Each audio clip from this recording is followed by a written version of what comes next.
আমরা যে গল্পে কাজ করছি গল্পটা হচ্ছে দুটা মানুষ খুবই স্ট্যান্ডার্ড বিলং করে। বলতে হচ্ছে যে রুরাল জায়গা থেকে এসছে। দুজনের মধ্যে প্রেমটা এত সুন্দর, এত এত ইনোসেন্স দুজনের মধ্যে। সেই প্রেমটার একটা পূর্ণতা যখন পায় না, এবং শুধু পূর্ণতা না, একটা ট্র্যাজেডির মাধ্যমে আসলে নাটকটি আমরা দেখতে পাবো শেষ হয়েছে।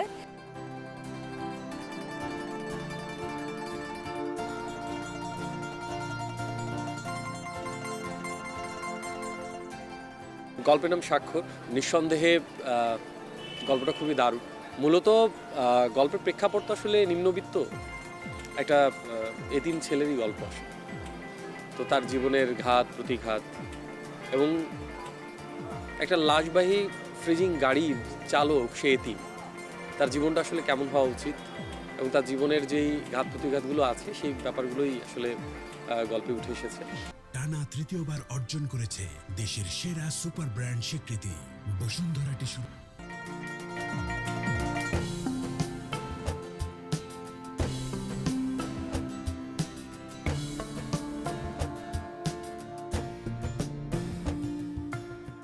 আসলে বার্তা থাকুক না থাকুক, এন্টারটেইন যেন হয় ওনারা, সেটা যেভাবেই হোক, একটা স্যাড গল্প হোক অথবা হ্যাপি গল্প হোক, কমেডি গল্প হোক, থ্রিলার হোক, যাই হোক, এন্ড অফ দ্য ডে যদি মানে অ্যাজ আ কন্টেন্ট যদি সেটা ভালো হয়, হুইচ ইজ ইম্পর্টেন্ট।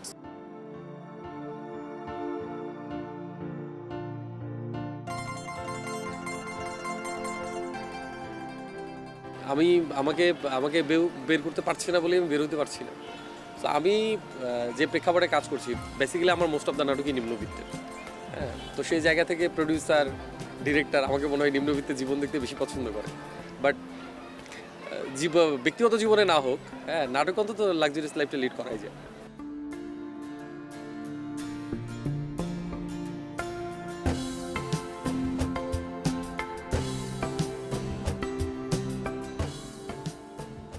এই স্ক্রিপ্টটা আসলে বেসিক্যালি গল্পটা এরকম জনরার গল্প, শেষে গিয়ে আমরা বড় একটা ট্র্যাজেডি বা বড় একটা মর্মান্তিক একটা মুহূর্তে পৌঁছাই। সবচেয়ে বড় বিষয়, এই গল্পটা আমি 2 বছর ধরে রেখে দিয়েছি এই কারণে, আমি এই গল্পটা নিয়ে আমাদের ইন্ডাস্ট্রির অনেক আর্টিস্টের কাছে গিয়েছি।